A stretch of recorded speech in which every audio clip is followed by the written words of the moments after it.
All right, everybody. Welcome back to the Ridgeline Hunting Podcast, brought to you by Phelps Game Calls, professional grade game calls made for every hunter. Now, Dave, our last episode was a part 1 and part 2. We were talking with Shannon Ciphers with, and he was, we were talking bass fishing. Yeah, I thought it was, loved it. yeah, I It was thought it was awesome. great. Yeah, I listened to it today. Didn't it come out today, didn't it? Or yesterday? Came out yesterday, but when people listen to this, it's going to be like 3 weeks ahead. Oh, okay. Well, I listened to it today. I thought it was real good, man. I enjoyed making the show, and I really enjoyed listening to it even more. It was one of those episodes where everything felt so good, because we were like, yeah, I guess emotionally connected to it. It wasn't just something where you're like, oh yeah, we need to talk about this. It was something like when you're involved in it and you're excited about it, you can feel it. You're like, man, we had a good time. We were like high fiving each other when it was over. Like, damn, we need to do this again soon because it was Yeah. badass. Well, I think again, just having someone in studio, so where you don't have like that weird, I don't know, you don't really know when to start and stop like a question or topic when you can't really interact with the other person. It's difficult taking in phone calls for podcasting. Yeah, It's the not body easy. language, the eye contact, all those things, social cues, and you can tell when someone's, they're ready to give it up and change the subject. Yeah, But yeah, definitely. it was really good. I enjoyed the conversation. I was really intrigued by the trolling motor only class. That's that's like Mario Kart when you have the little tiny cart. You're like, I'm just gonna putt around this sucker. Yep, 50 cc's. I'm hooked up. And you know what I really liked about it is I already have a trolling motor, so I got the battery right there. Trolling motor's outside the door, and I don't even think you need a bass boat if that's what the class is. You just need a I boat. don't think, yeah, I think just having a bass boat just makes it easier to travel on the boat alone. Yeah. But I think as long as you and your partner are dialed, Well, it doesn't. Oh, you need to have a live well. mm-hmm. This I think isn't for that's me. I mean, anybody else could have whatever boat they want. I already ordered my bass boat yesterday, so it's good. if you did, dude, we're in this tournament. Just Like got here we come, Shannon. The Daves are coming in to win. got Scrooge McDuck money over here. I don't know about that. Yeah, we're not swimming over here in the cash flow, but one day. Matter of fact, speaking of cash flows, we had, and this is a weird segue, but we had the state special selection draws today, Yep. and every year, man, the state's just raking the dough in on these tags, on these application permits, and everybody complains every year about it. I'm gonna do mine here right now. Here we go. So I don't have to worry about this because I screwed the pooch here and didn't put in for any tags.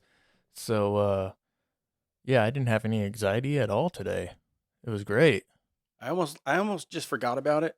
I usually do. I'm like, oh, tags are gonna come out soon. The draw results are gonna be posted. And I knew he does this, so I texted him today right when I knew that the results were in, just Yeah, to mess with him. I had to pull over right away and check, of course, just like every year. I'm like, hold on a minute, I got to pull over. So I checked my results, and I basically didn't get drawn for anything because what I got selected for a second deer tag, and I don't even remember putting in for that spot, but apparently I might have been looking at a different number because they're all like in the same sequence. So, um, I drew a tag I didn't really want, so I'm not going to hunt that tag. I'm not going to buy a second deer tag this year. I put in every year for I guess the big three: sheep, goat, and moose, and didn't draw those. We had quite a few points in there, pushing 30 combined. So anyhow, it didn't work out. But I'm online looking here, and some guy's daughter is 12 or 13 years old, just drew Bill Moose tag. Yep, You I know, saw that. yeah, Yeah, on geez. Facebook. I think it's Splashed In That guy's gonna Hunters or get something. doxxed if he keeps up that shit. They're gonna have people on his front yard protesting. Probably 1 point. Yeah. It's first year. I put this in for my daughter. Jesus. Yeah, man. Some people just get lucky, dude. I mean, that's what it is. I don't think it matters how many points you have. I think you actually have a better chance of drawing with 1 point. Yeah, they feel sorry for you. Like, oh, this poor sucker down here. Let's piss everybody else in the planet off. But it's all good. I hope she kills a big whopper. Yeah, it'd be cool. Mm-hmm. That'd be cool. Hopefully she has a really good unit that she's going into, and they can get it done. Mm-hmm. Be cool. Be cool to see pictures of that. Yeah. Well, definitely be with a rifle. She couldn't draw a heavy enough poundage bow to shoot a moose. So, Never know. well, Never know. what would you hunt a moose with a bow? 45 pounds minimum weight. 12 years old girl. I don't know. We ain't talking about Holly Holmes down here. I know some women that are smaller than me that are pulling 75 pounds, 70 pounds. I mean, these are grown ass women Yeah. too. I mean, it's not a 12-year-old girl. So, but yeah, man. So what are you gonna shoot Surprising. with your 12-year-old girl? What are you gonna use? 243? No, she's gonna have to step it up At least a 30-06. at the minimum. Even well, I mean, I think a 308. If you said 308 6.5 probably. Creedmoor, I was about to jump out of this chair. Just so you know. Hey, man. He said- I'm actually shocked you didn't say 6.5 Creedmoor. Reload.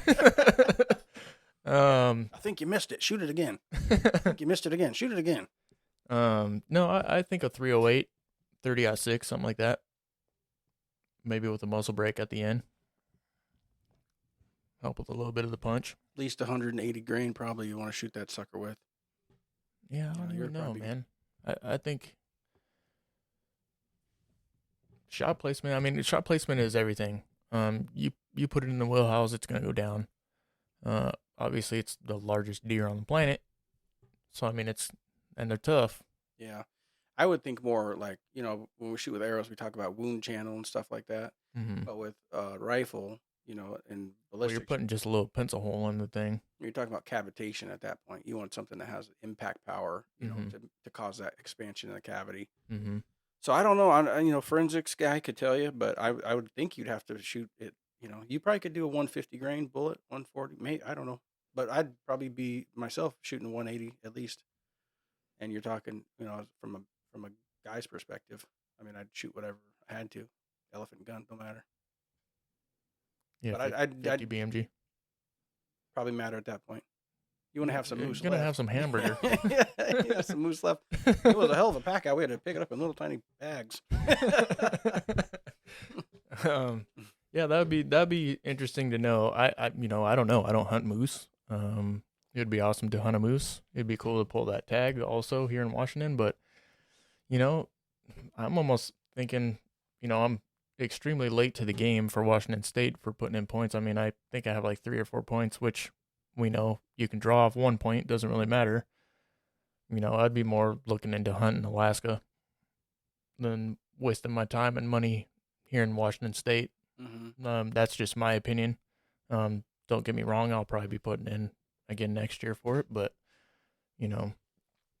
putting in for a tag that can't transfer your points to your little ones or anything. I mean, I don't know, man. I should have like an heirloom point tag. Something there should be something. Like if you pass away, you should be able to transfer your points to next of kin. Yeah, because it's like personal property or something.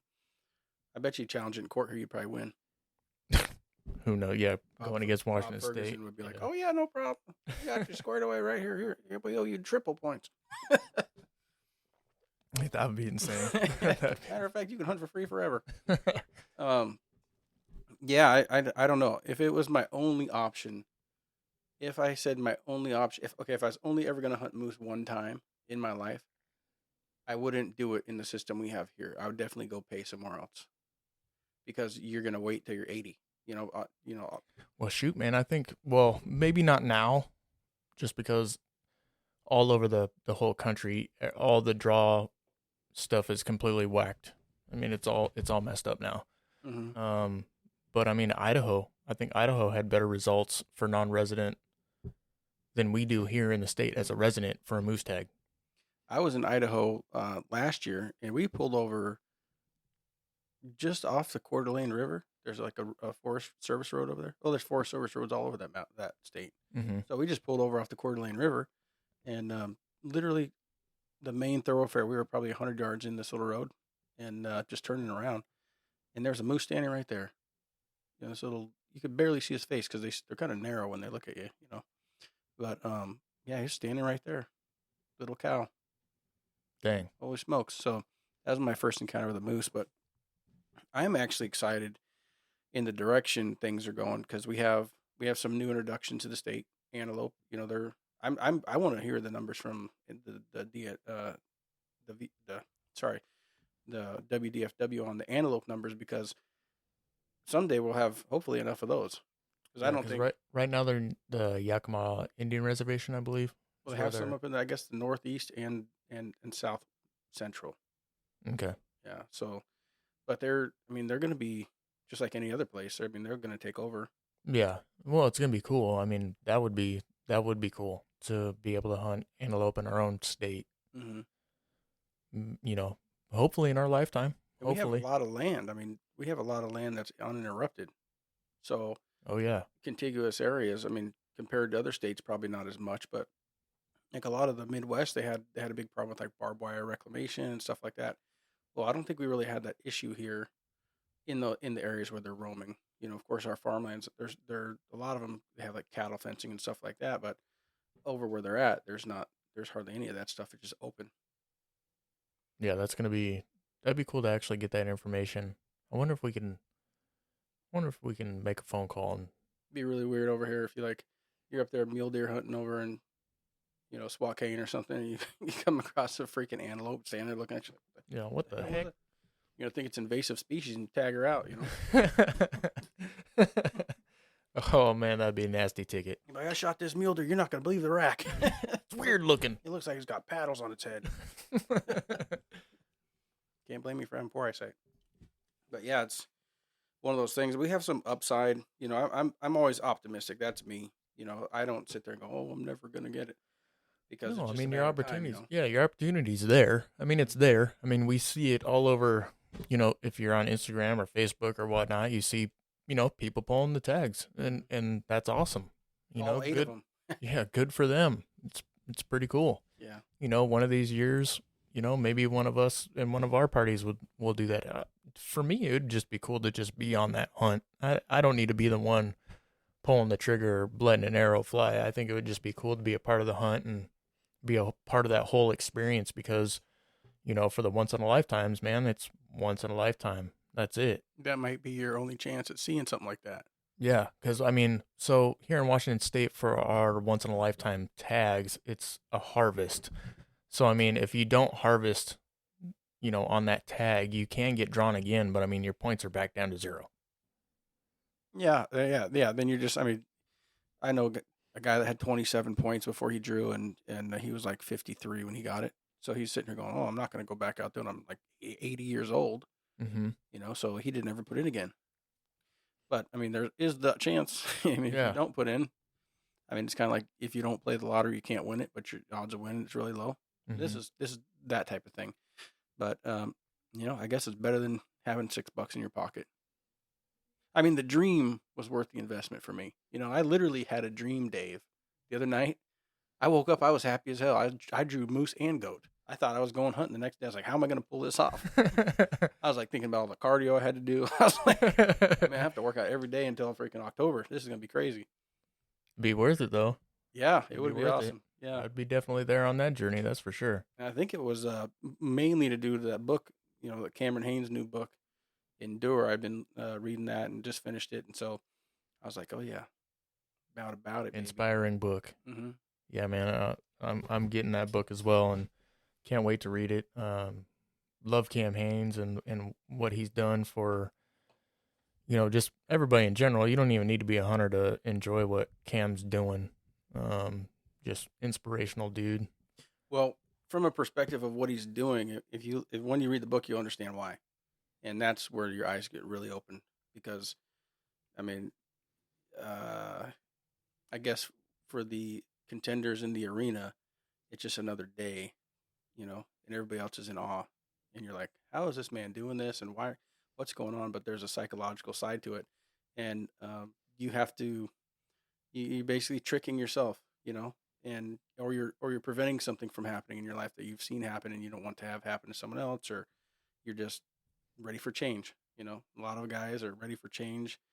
Um, David Goggins, for instance, and I hate to bring these guys up because we're not like name dropping them, but we're talking about the dream and stuff like that. So um, that's why I probably had the dream was from Cam Haynes' book. But Goggins, I read his book too. He was, 300 and some pounds and sick of it, sick of his life, sick of his weight, sick of all these things. And one day he's just Wasn't like, wasn't he in the military as well? he wasn't in the military. He got from what I can remember, he didn't qualify, and because he was so big, Hmm. so he wanted to because he watched a he watched a video about these badass Navy SEALs, and he's like, I'm gonna do that job. That's badass. I'm gonna do that. And he's looking at his life. He's like, look at me. I'm a piece of shit. I'm a bug exterminator. I'm 350 pounds, and I'm gonna sit on this bike every day, 6 hours.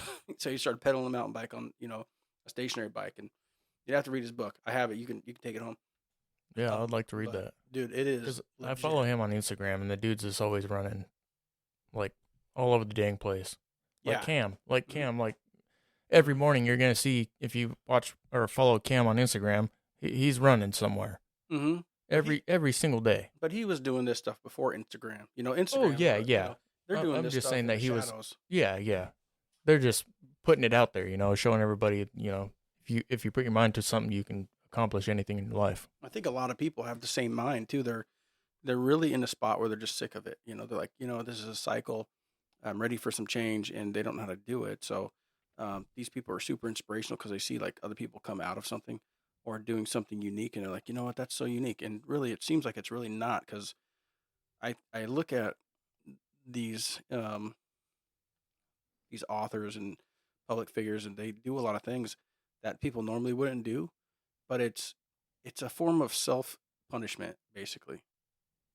It's like mentally going, if I'm gonna avoid myself, being way overweight, I'm gonna make myself run 100 miles, and it didn't start at the 100. It started at 5, and it started at an hour, and it started at it escalated, Hmm. and it's like, man, I know I could be better, I can do better, and then they started being inspired by other people that were, you know, challenging them on, so yeah, it's important, man. Find people that can aspire and make you aspire to be more, and And give you that challenge challenge you. in your life. Yeah. Yeah.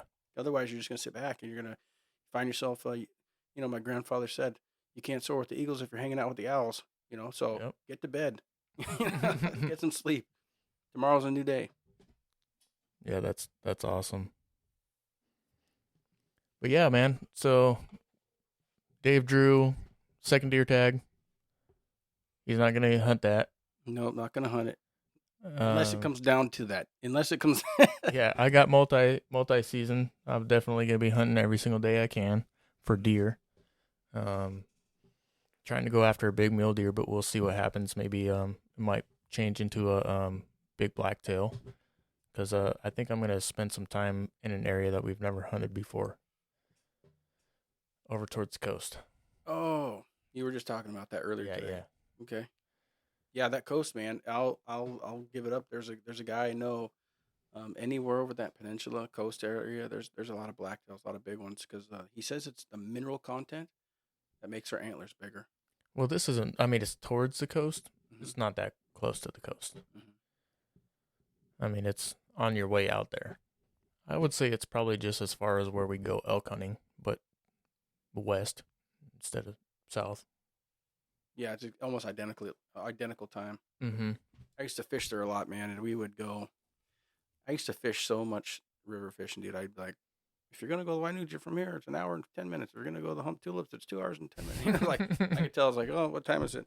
Oh, we can make it to the Kalama by 9:30. I would just be Willis River. We're gonna get there. It's gonna be 10:15. I just knew everything because I drove everywhere, like just in search of the wild Well, when supply. gas was like under $1 when we were young, I remember it or was maybe like a 99 cents, dollar 98 five. cents.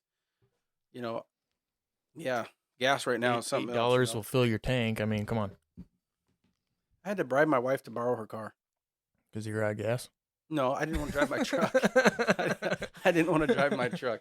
Um, so I have a diesel truck, and it gets good mileage. I just don't like putting miles on it to like go to the grocery store, or, you know, little silly You stuff. didn't want to take the red bomber? Well, I was taking my mom to the airport this time, right? Oh, okay. So So I you was needed like, some space. it was a little distance. I have no problem getting her luggage soaking wet. Throw it in the bed of the truck. That's fine by me. I was just like, I want some comfort, but I don't want to put miles on my truck. So I told my wife, I was like, babe, I'm going to take your truck. And she's like, or take your rig. She goes, no, you're not taking my rig. And I was like, why not? She goes, cause that's my gas in that rig. I'm like, I pay for that gas. Like, like, and in the end, I was like, is that why you don't want me to take it? Because of the fuel? She's like, yeah. I was like, I'll fill the dang tank. She's like, okay, fine. She gave me the keys, and I took off, and I brought it back, and she asked how much it cost to fill a tank, and I was like, what are you talking about? And so I let her think I didn't fill a tank, but I was like, yeah, it was $65 for half a tank. Yeah, man. Yeah, It's expensive. in a Mazda SUV, and I was like, holy crap. So yeah, I don't like putting miles in my truck because I think they're better spent. It's a diesel. I mean, it'll tow, whatever it needs to tow, but I'd Yeah, rather it's only spend for those elk miles. season. Yeah, I'd rather tow my camper to the spot we need to go to, and then, have our utility rigs take us elsewhere. But yeah, so gas is definitely affecting things other than hunting plans. It's starting to get to relationships. I didn't think I was gonna have to beg to use the rig. It never happened before. That's But funny. it's eye opening. What 250 will do to you. Oh my gosh. That's hilarious. It's sad too. I'm like, what the heck, man? So yeah, I'm gonna plan on taking this year just like any other year though. I'm not gonna let the fuel get to me. Um, I did that before, post 9/11. There was rumors of $5 gallon gas, and it never got that high. But we went elk hunting in Eastern Washington over in a Clockham game unit. There was like this reserve up there they had, or a preserve where the animals would come in and out. And, it's a huge mountain range, so I don't even know where the preserve was actually at, but there was somewhere, some feeding station or something they had up there, way up there in the wintertime. So the elk would come down towards the flatland in the summertime. And it was literally, I mean, there was tons of elk back in those days. This is 2003. 3, 4, 5, and 6 were just bomber years for elk. Um, but yeah, man, we went over there and I was super concerned. I was like, man, fuel, insurance. I was young too. I was probably like 22. Didn't really have a good foot in life yet, and just working paycheck to paycheck, not having no money saved. Everything was coming up. Because Oh yeah. first of the month, elk season started first of the month. It's like truck payment, insurance payment, fuel payment. I got to work. I got to get my next check so I can be ready. Yeah. All that stuff, man, mentally blocking me from enjoying my life. And so, um, at some point between then and now, I decided I wasn't going to let that affect me anymore. I'm like, I work as hard as the next guy. So I'm just going to, work when I need to work. And when it's time to play, we're going to play. And if I have to spend 40, $50 more to do what I love to do and I wait 12 months to do it, I'm going to just spend that 40, $50, even though it's, several times in the same trip, so it's going to Yeah. be 3, 4, 500 extra dollars. You tag team up with a buddy, we split all of our costs. So, nobody's sitting there going, well, we have all these expenses coming up. Yeah. We split everything and Yep. we carpool and do all that stuff if we have to. And then, Shoot, we even split the kills if it comes down to it. I yeah, mean, it's a whole deal. We don't when we hunt, it's a family thing, to be honest with you. We make sure no one goes home hungry if we're whacking them and stacking them. yeah, that's the goal. We're out there enjoying it's like our yearly celebration. It's another thing you put yourself through, kind of like the Yeah, golf. it's a suffering. It's not vacation. Mhm. My wife, she didn't understand that at first until I took her hunting because she has a hunting license and she can hunt. And I took her hunting one year and she was just like, "Oh my gosh, this sucks." Mhm. And I was like, "Yeah, it can." But when you tag that animal, that's when it really kicks in. That's when the real suck happens. Like you think just walking around these mountains sucks. Just wait until you're packing out some meat. Yeah. Like that really sucks. But then once you get back, and you're cutting all this meat up and starting to package everything and, just doing what you got to do, that's when the celebration comes in, and then usually when we kill something, Dave and I, we're cooking something off that deer or elk, that night or the next day, just in celebration of the harvest, man, the kill. It's spiritual. It's something that if you don't hunt, I suggest get out there and try it. It's an experience that you're never gonna be able to get just in the normal world. Well, just by you saying that, when I had like a visualization in my head of, you know, uh, pre-modern man. They're going out. They're like, dude, somebody. They didn't say dude. They're probably, Yeah. but here's our term, dude. Somebody's got to do something about this. Everybody's starving. Look, we can see Joe's ribs. Yeah. And then they're like, okay, I'm so weak, but I'm gonna hike, and I'm gonna bring this with me. And they started with spear, and then they said, hey, we got to get some more people, and they started rounding up these animals, and they'd be gone. Who knows how long they were going to be gone? But people were back here, hopefully not starving to death at this point, but they were probably some sort of hunger going on. There's some sort of need, or they wouldn't have Mm-hmm. been doing it.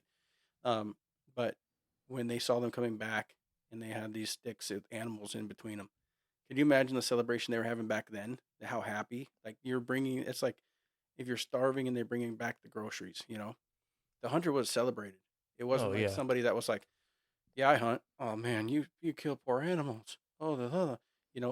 They were celebrated because they brought the food to the people that needed it. Yeah. Sustained the lives. And I think we're so disconnected from that because you can go to the store now and purchase something, but there's this huge disconnect on the hunter and the non-hunter, and really it's more or less just being educated in hunting and what hunting does and what it can do to a community. Without, let's say right now, Washington State doesn't have a spring bear. There's places in this state that were probably suffering because of no spring bear hunting. Mhm. Small little, off the wall little plate gas stations, and I actually enjoy it. I mean, I enjoy not just going on the hunt and being in the hunting woods. I enjoy going to the small towns and the communities and seeing the people. The people, they don't that it could be April 15th till May 15th of spring bear in this town. They're just coming out of it could be in a snowy winter, 3 feet deep. mm-hmm. And they're like, hey man, things have been slow around here. And they see you coming with your little camouflage, and you're like, I just want to get a cup of coffee. You go in there, you're going your cup of coffee, and you chop it up with them. It gives them like a new sense of life and new sense of being, and they know things are changing. It's kind of like a springtime when the little daisies start to come up. Yeah. The new flowers are coming. You're like, man, thank God this isn't snow. Yep. Like Here I'm comes just the ready new for some. season. Here we go. Yep, Yep. we're in our money making time, Mm-hmm. and a lot of communities, they're impacted so heavily by a lack of um, a lack of that resource when hunters don't come.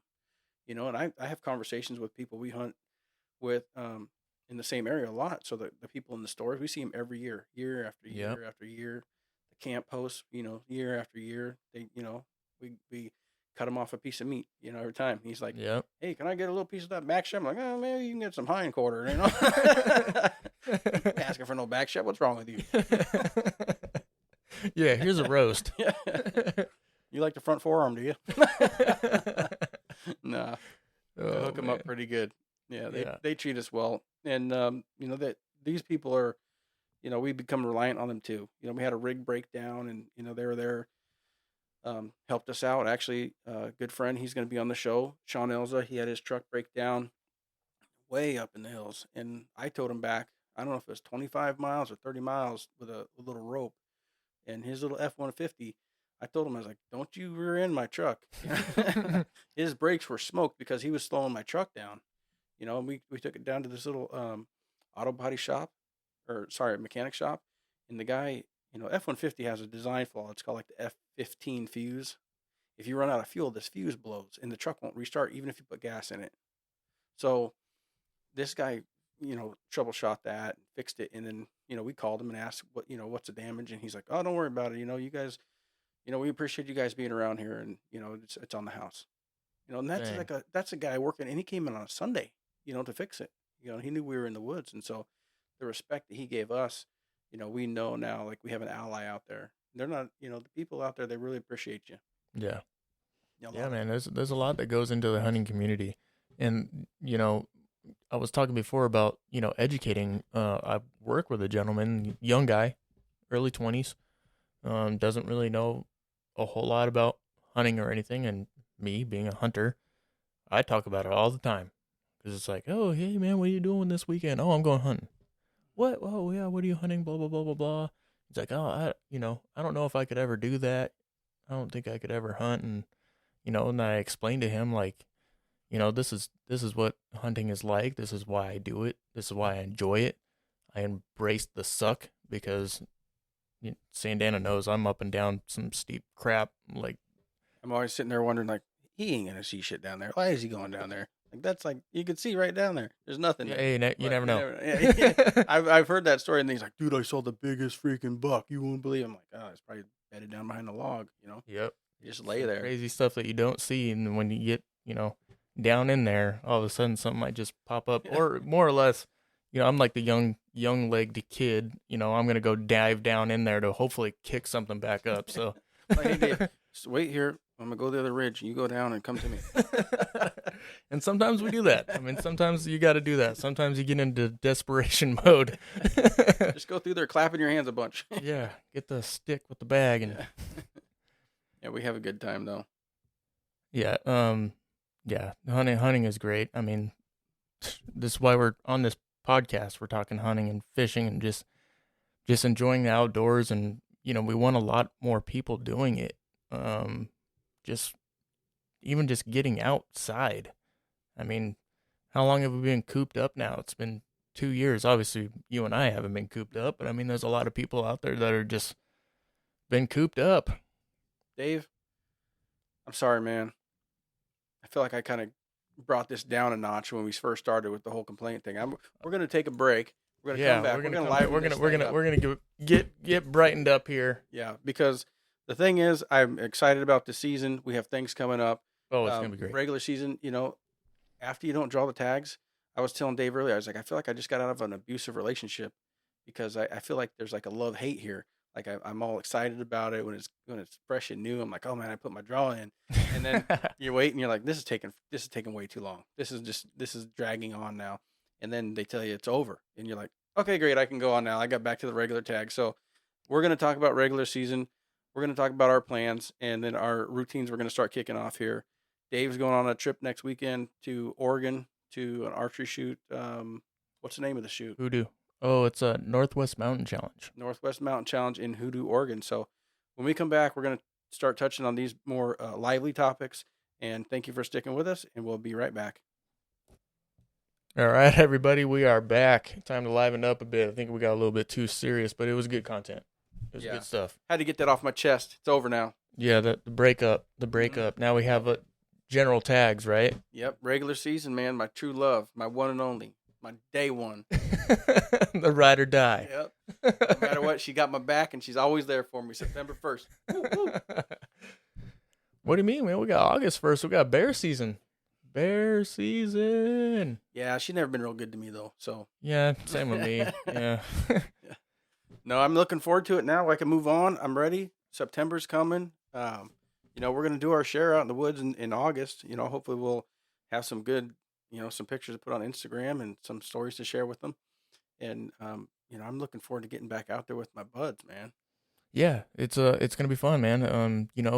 Coming up here, really any weekend that we're not doing something, scouting season, we got to get out, set up some cameras. I mean, we're one of the last states that can really still do that. They're starting to take those away now too, but yeah, we can start getting cameras out and start, putting glass and start trying to find some critters. Yeah, man, I'm excited about it too. I got these trail cameras. I never really used them as much as I should because I'm never in one spot as long as they need to be there. Like I'm never like I'm gonna hunt this little section because where we're at, everything roams so much. It's not like a pattern. For elk definitely. At least where we go elk hunting, we try to spend a day or two in a general area, like a big old block area, and then if we're not really getting any action, we move. And to be honest, I think I kind of figured something out last year. What's that? Got to look for the boobs on the map. Yeah. Oh yeah. Yeah. We found that out. Yep. Anything that like is shaped like a cone or a mound, we started hitting those pretty hard because a lot of places, the topography is different. So they're like, they're on the north side or they're on the south side or east facing slopes or, there's all the strategies people invoke. But what we found is if you had a mound structure, so like a pitcher's mound type thing, but really tall like a mountain. Um, those elk could circumnavigate that spot pretty easily to escape a predator or something they weren't comfortable with. They could leave relatively quick, stay on the same hill, but go to the cold side or go to the sunny side without traveling long distances. Mm-hmm. So that was really eye opening. I'm glad you brought that up because that, in all my years, we didn't have all the technology we do now. So when we were looking in these areas, we started checking out the map on digital and 3D topographic, and we're like, dude, we're hitting elk on all these circles.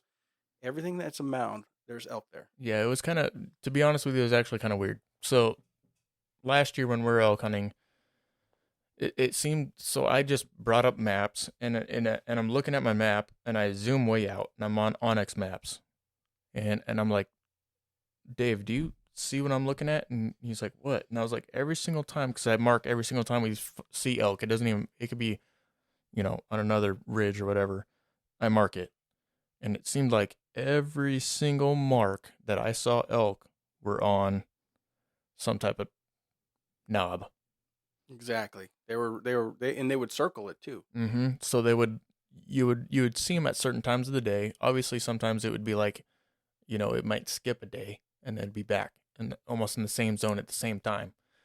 So then I was just like, well, we're not really seeing any elk on this front side where we usually see them. I was like, you know what? Let's go to the furthest freaking corner that we can find where people may not be at, and let's start finding. Let's find the boobs on the map and let's start working them. And we did, and we were on elk like Every instantly. Yep. Yeah, it was. I know a lot of people, they do hunt like that, and they do find like actual like saddles. So they'll hunt, in the saddle of two mounds, or two mountains. They'll hunt the saddle. Started picking up on some of those cues and started hunting those areas. And to be honest with you, if you find those areas on the map, you're gonna find elk. Hopefully. Yeah. I mean, if they're not there, they're on another one somewhere else. So just find those things on the maps. We have kind of a unique. I don't know. I don't know if I would say it's unique. I would say it's just it's. But the timber companies here operate in a certain manner. They have clear cuts, and I mean Oregon's a lot of the same way. The terrain is largely different from Oregon, south of the Columbia, to our side up here, north of St. Helens. So, the strategy is a little different. I don't know anything about Oregon hunting. I know they're deep canyons and everything, and there's a plateau. Like most of Oregon is all at a high level, and then it dips down into this massive canyon. So you're hunting down a lot. And like here, we live in the lowlands and we hunt up a lot. It seems to be reversed. Yeah, but there's some areas where you're like, early in the morning, shoot out a bugle, bam, they're at the bottom. They're at some creek bottom or something like that. I've experienced that a lot in when we were hunting. What was that, Mount Adams Wilderness? Mm-hmm. We're already up high. Yeah, We're you already start kind of high. Mm-hmm. It's already steep, and it seems like they're down in the dang canyon. Yeah, they were not hanging out on top very much. Yeah, we did see a couple elk. Actually, I took that one in down there in the Mount Adams Wilderness, but we did see a couple elk in this nice big noble fir flats. They hang out in those a lot on the edge of some timber. But that's like all huckleberries in those noble firs. That's one thing I didn't realize how much they like to hang out in the huckleberries intermixed with a noble fir. yeah, like the transition. Mm-hmm. Yeah. Well, it's so I don't know what they're eating in there. Obviously they're probably eating all the plants, right? But I never really realized that elk are like huckleberry fans. Like I didn't think like, man, they love huckleberries, but noble fir doesn't look very tasty to me. I gotta eat something in here. Yeah, I gotta be eating those nice soft huckleberry leaves or something. yeah, some foliage in there. Yeah, so we have, our general seasons coming up, which are freaking fantastic.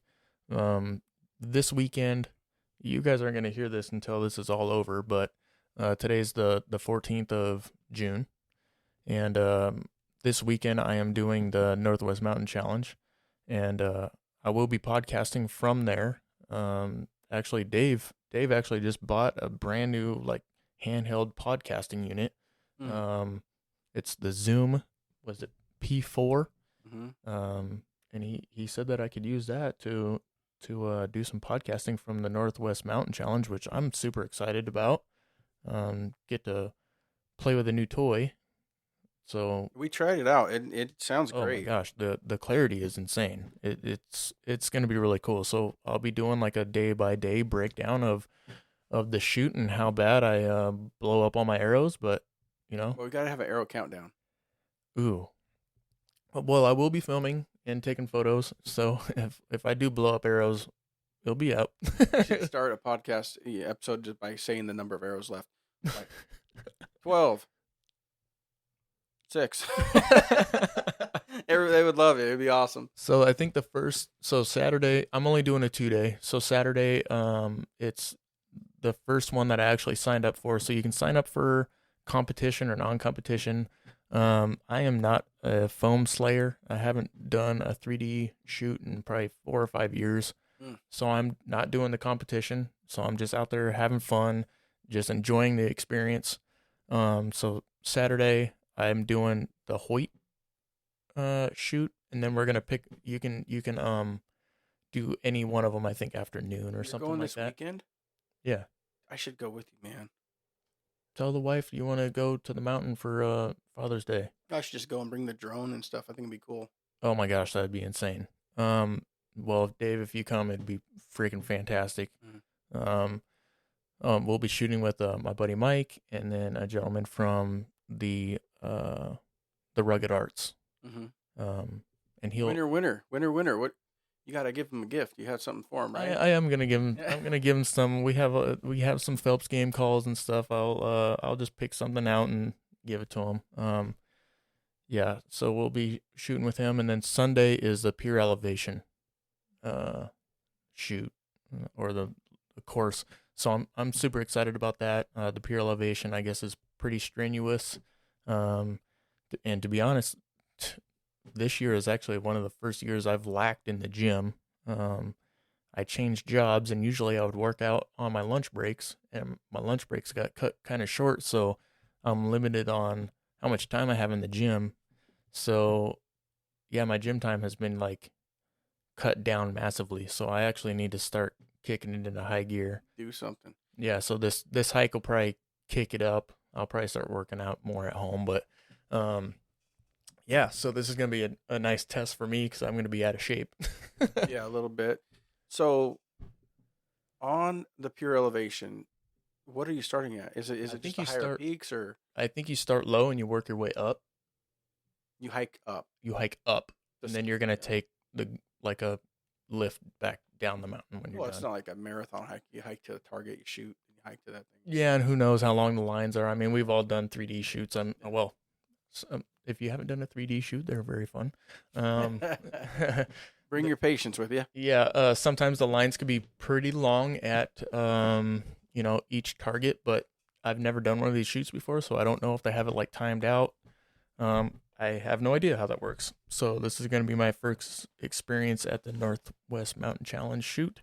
I'm excited. I'm excited. Yeah, it should be a good time, man. I've always wanted to do them. It's just always something comes in the way. Yeah, every year. And then this year, my buddy Mike, if you guys follow us on Instagram, on the Ridgeline Hitman Instagram, you also might see him on the Ridgeline Hunting podcast as well. But he's the gentleman that made the logo, and he's been shooting with me every Saturday. And he's a brand new archer. This is actually going to be his first 3D shoot. Oh shit! Yep. Working him in. Yeah, and Good thing he's a single guy with no kids. He can afford the arrows. yeah, exactly. We might need to pick some up down. Hopefully, there's a booth with some arrows. Someone to cut them, and everything. Oh, they're selling arrows there for sure. They ain't missing that boat. Tell you. Yeah. Yeah. So, maybe we'll be able to make it out of there with arrows still on our quiver. So, hopefully. All I know is that I'm not doing the competition, so I'm using my rangefinder. Speaking of arrows and quivers, right? When I first started shooting archery tournaments, like 3D shoots, club shoots, and stuff, my quiver, I would usually have like 1 or 2 arrows left, maybe, or sometimes I wouldn't have any, and so it was very expensive, and And as I got better, I would have like more and more arrows, and eventually I would just like, I'm like, I don't even know I'm bringing these other 5 with me. Yeah, all I I only need need is one. one. Yeah, I only need one arrow all day. I'm good. Yeah. And then so that difference in change, I mean, that's a hump, that's a hurdle to overcome, especially when it's expensive and you're young and you're like, man, I'm just throwing money away. You think you're just throwing money away, but you'll get to the point where you can shoot consistently enough to where you're not losing the arrows. Hmm. You're gonna hit that foam block. Whether it's in the kill ring or not. Where how you score, that's a whole other story. But You're hitting you're foam. gonna hit it. Yeah. Yeah. And that's how I was too. And I mean, I started late. I was my late 20s when I started shooting archery, and I was right there. I remember finishing shoots with one freaking arrow left. Like, hell the heck, because, they sneak in one of those freaking steel targets, and you're like, son of a gun. If you're dinging one, you're, Do you want to use your mulligan? yeah, exactly. Yeah, exactly. Hell no, I don't want to use the mulligan. I'm shooting it. Yeah, I'll use it on this phone right next to it. Well, now it's like, why am I going to waste this money on mulligans? Like, what the heck? You know what? Actually, it's probably been a long time. With these local shoots, I might have to buy a couple of those. It's funny because we're gonna go back in there and we're gonna be the old guys.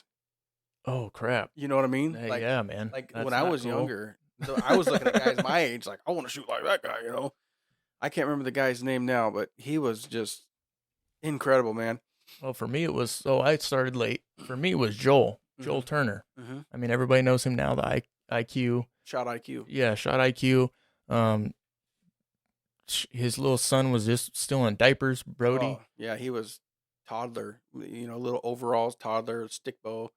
They're shooting from 2-3 feet, Yeah. So, I mean, going back, and his son's going to kick the crap out of me, obviously. And I mean, Joel, I told this guy to stop shooting his freaking bow because he would do compound and he would just win them all. Mm-hmm. And I'm like, Joel, come on, dude. Like, you got to let someone else, like, give it a shot. And he's like, oh, okay, no problem. I'll grab this traditional bow. I'm still going to shoot compound. And he would still freaking win with a traditional bow on compound. I was like, yeah. Like, yo, come on, man. Yeah. Come on, Joel. Throw a guy a bone here. Stick a second place. Yeah, it's funny because I don't remember what year it was when Joel first won the Rocky Mountain Elk Foundation's elk bugling contest. Like they had this thing, and I never heard about it. It was kind of an underground event because there wasn't social media. It was one of those things that you had to be in it. You had to be in the industry or super into, like you had to work for an archery shop or something to hear about it. Rocky Jacobson was there. Corey Jacobson was there. Rocky came out here to Great Northwest and did a elk bugling seminar. And that thing, I mean, I bought the full bull. I have the full bull. I got the full bull 1, got 2, got 3, got full of tricks. I got all the DVDs, 5, and I'm sitting here, I'm looking at them and I'm studying these things and I'm just like involved. Like my brain is wrapped around it. I'm like, oh my God, here we got primetime bulls. I got True 7 big bulls. I got everything right here stacked in front of me. Titan Outdoors. I mean, I was like involved. I mean, I was living and breathing elk hunting in these times. And so I was at a tournament and I saw Joel. Joel had just won the elk calling competition. It's the first time.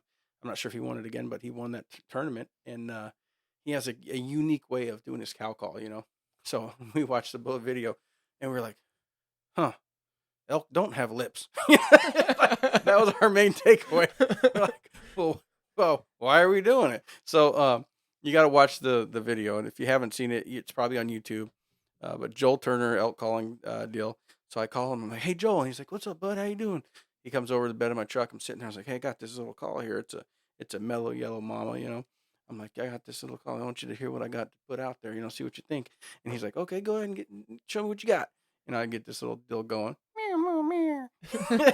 He's like, sounds a little lippy to me. You gotta, I'm like, you see my lips? I got no choice. I was like, this elk has lips, okay? So, yeah, exactly. It's worked over the years, but it was cool to have that type of guy, at your disposal. Local. Yeah. Like, yeah, it's crazy. Me being late to the game, I didn't really know who Joel was. He was just a guy kicking my ass in 3D shoots, talking to him, just normal guy, and then all of a sudden you peel the layers back and you're like, holy crap, dude, I was just talking to like a local legend. Yeah. Like the guys have like a nationwide. I mean, he's been on Joe Rogan's podcast. Yeah, He's he's taught Joe an Rogan. I awesome mean, dude. he's got, he really. I don't want to speak for him, but he was a member of a SWAT team. I think he was a sniper on a SWAT team, or, Well, I but know he just retired, yeah, he's police officer. full time Yep. shot IQ now. He's Hmm. out. You know, thankful for everything he's given the community here in Yelm and in Pierce County. But aside from all that, um, he's taken what he's learned and he's brought it into his passion. Yeah, So and hunting in the outdoors and everything. Yeah. imagine the pressure when when you're Mm. if you're in a situation where your goal is to save a life, but you could be called to take a life to do that Yeah. because it's an unjust situation, right? It's not just some random thing. So the pressure, I mean, the training that they go through, he's I don't want to put words in his mouth, but I'm firmly believing he's indoctrinated that into his training to my shot process. Here's how we do this stuff, and the education they have is way beyond what we're going to get at club shoots and local shot people. You know what? I wouldn't mind because I know he does some classes over in Lacey. What is that shop? It's in Rainier, isn't it? No, it's in Lacey. It just opened. Archer World. Archer World. Yeah, where Ryan Mhm. works. I wouldn't mind maybe hitting him up and maybe getting a class from him. Oh, Just yeah, give him a call. yeah, just it's all about being more accurate, right? Mm-hmm. So I mean, trying to be more accurate with my bow. I mean, Joel's gonna be the dude. I Well, mean, he has like a closed loop theory, open loop, and I mean all these things that I've never considered. You know, I could have been, maybe a lot better. But no matter what, his son just won the Lancaster Classic, I think it was in a Vegas. month ago, yeah, a Set the month or two record, ago, the youngest person to ever shoot a 300. What is it, 90x or dude. 990x or some I weird? don't even know. All I know is I was like, man, I knew that kid when he was just fresh out of diapers. Yeah, It's crazy. yeah, literally. He was probably 3 or 4 years old. It was Hmm. like How old is he? 16, 14, 14. He 14. may have just turned 15. Yeah.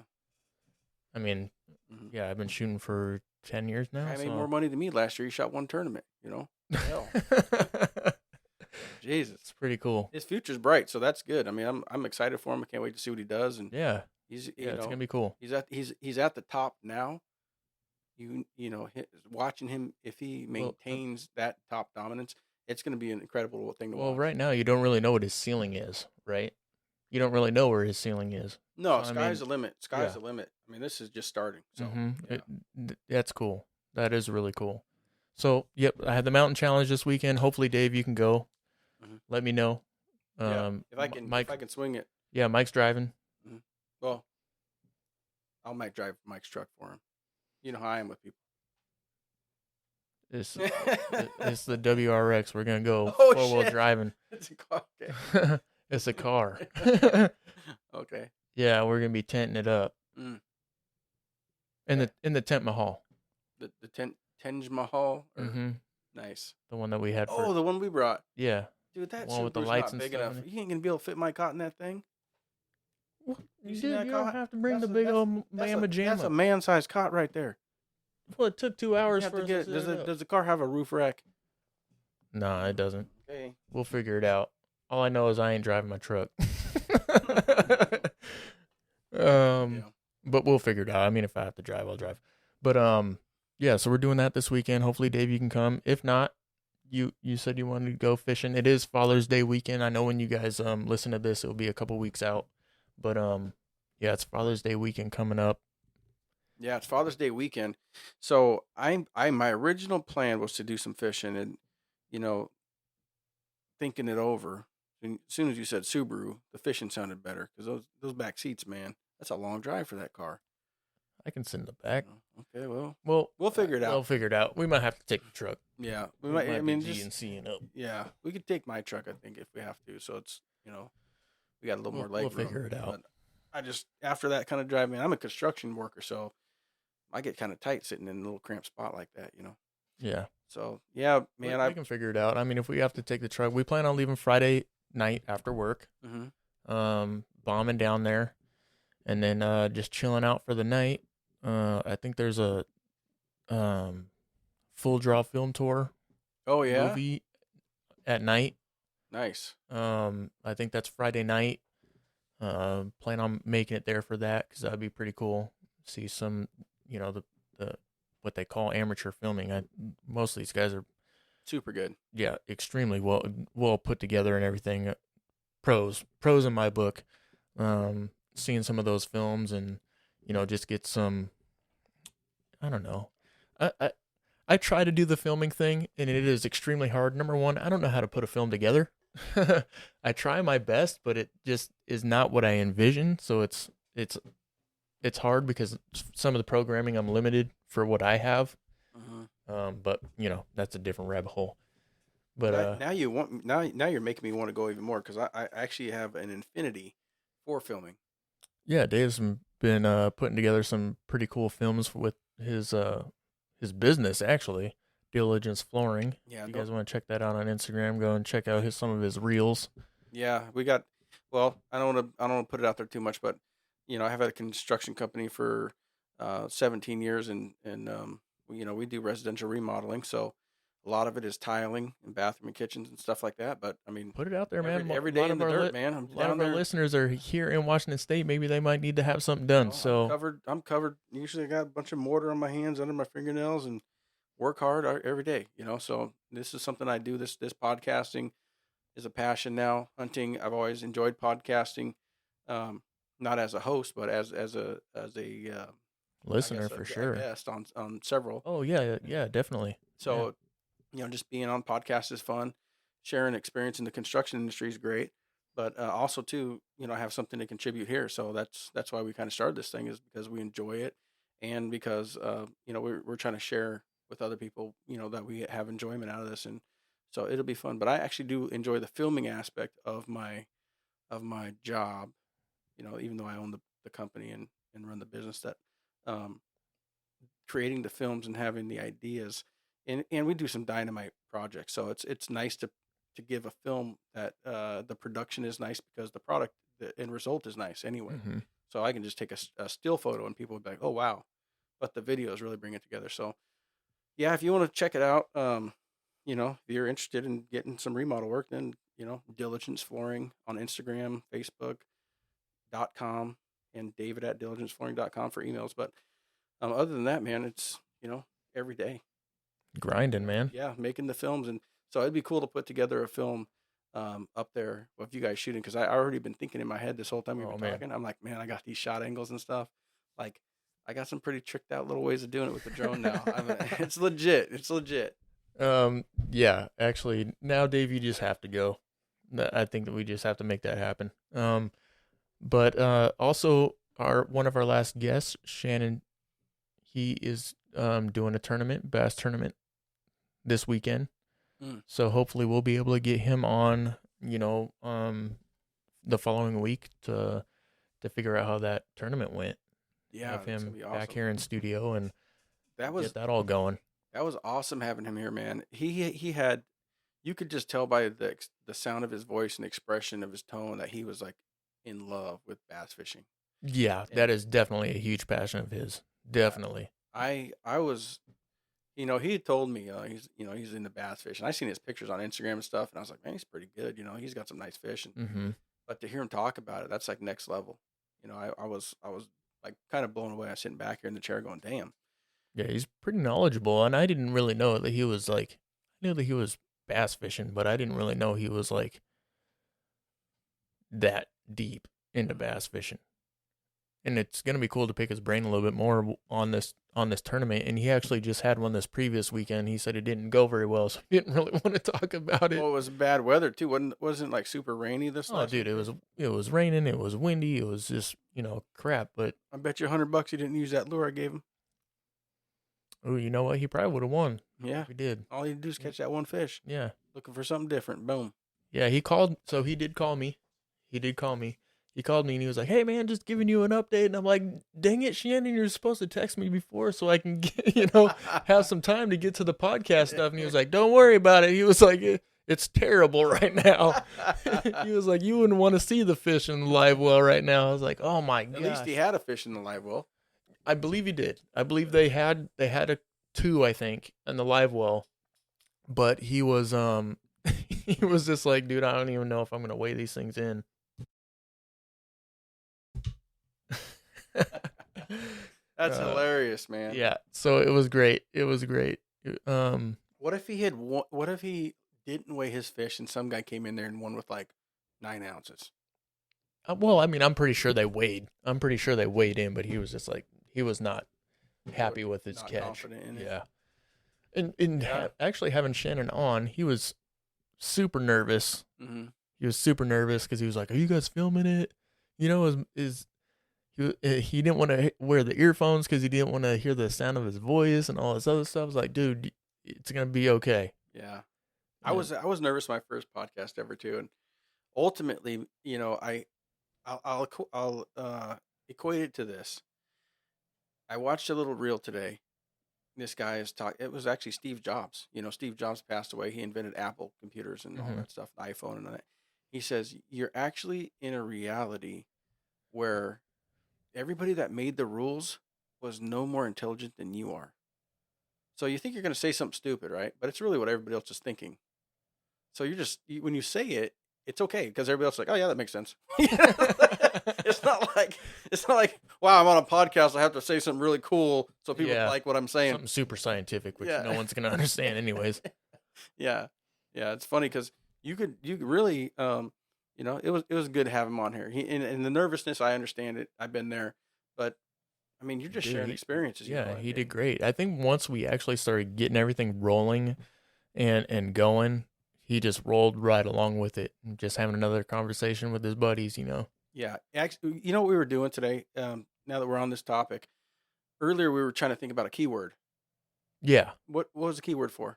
So the keyword is actually for the next giveaway. Okay, our next giveaway. We've already exceeded our goal for our next giveaway. Mm-hmm. 400 downloads. We are over 400 downloads. We said we were going to do one for every 100 downloads, and we're staying true to that. Yeah. So we were trying to think of a keyword. Someone can go on Instagram and they can tag somehow. Dave knows how they're going to do it, but the rules are he'll outline the rules. But we were brainstorming. Yeah. And so I think we should just do nerves. Because a lot of times guys just get into it and they're just nervous. There's really nothing to be afraid of. I mean, this microphone's not going to hurt you. I mean, we're just in here having a conversation and it's going out to the world eventually. But we're talking to an audience of people that they're enjoying what we're saying. We're all like-minded people. We're all. I'm not teaching Roland Martin how to bass fish, but somebody that doesn't know how to bass fish is benefiting from this conversation. Mm-hmm. So, I mean, our audience is what our audience is. And, someday as we experience better things and have more to share, hopefully we can reach some other people, but. Yeah, definitely. Mm-hmm. And that's all good. It's going to come with experience and us getting out there and making more content. So really, it's really just us getting out and experiencing more in the outdoors and bringing people in that, like Shannon, Bassmaster over here, Mm-hmm. stuff that we haven't really experienced. Yes, we've bass fished, but we haven't bass fished on his level. I haven't bass fished for a solid 8 hours in any day in my life. No, I don't think so. Not for me. I've been like, oh, yeah, these ain't biting. Let's do some trout. Let's do Dave's favorite and go trolling. Oh my God. Hey, you go trolling with me, you're gonna love that shit. I got the classic, dude. I can show you how to catch fish. You wouldn't even. Oh, we'll catch fish. Yeah. It's just it's boring. Every time I see someone throw on a big what they call it, pop gear with a wedding ring on the end of that, Yeah. I just laugh. I'm like, that ain't the way. Right. I got a top secret weapon. Oh yeah. Yeah. All Should I right. tell them what it is? What is it? It might not be a secret if It's I not tell a them. secret if it's trout fishing. Everybody's done it. No, but they haven't caught them like me, bud. I'm telling you. What? Yeah. Nah. Here's what we're gonna do. I'm gonna take Dave trolling. We're gonna do the podcast from the boat. Oh yeah, we can do that now. And you can talk about how it's going. We can talk back and forth about it. And No, this Zoom P4, it's seriously a handheld like podcaster. This thing is gonna be like the bee's knees when it comes to podcasting. Because I was like, Dave, you know that we could really like just be driving to our spot and do a podcast. you know what's funny about that? Looking at it, there's gonna be some guy on the shore, and I'm gonna get stereotypical here.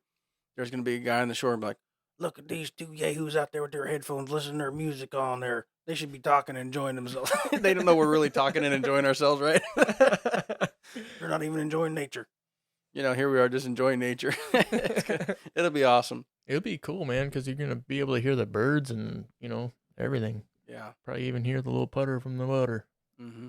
That's gonna be cool. All right. Well, I think we've covered so many bases tonight. We're looking forward to the hoodoo shoot this next weekend. Yep, that's right. We'll get you. You're gonna do the podcast from Hoodoo, and we'll find out if I'm there or I'm not there. Either way, when the podcast airs. But it's been a pleasure. Thank you all for tuning in, and I'll turn it back to you. Yeah, well, thank you, everybody. We are hitting our 400 downloads, and the giveaway keyword is nerves. So I will be putting up a post on Instagram. It's the Ridgeline Hunting Podcast on Instagram, and I'll have all the rules on what you need to do to get entered to win. And thank you for listening. You can listen to us on Apple Podcasts, Spotify, Google Podcasts, iHeartRadio, and I believe that might be it. But yeah, thank you for listening, and control the nerves.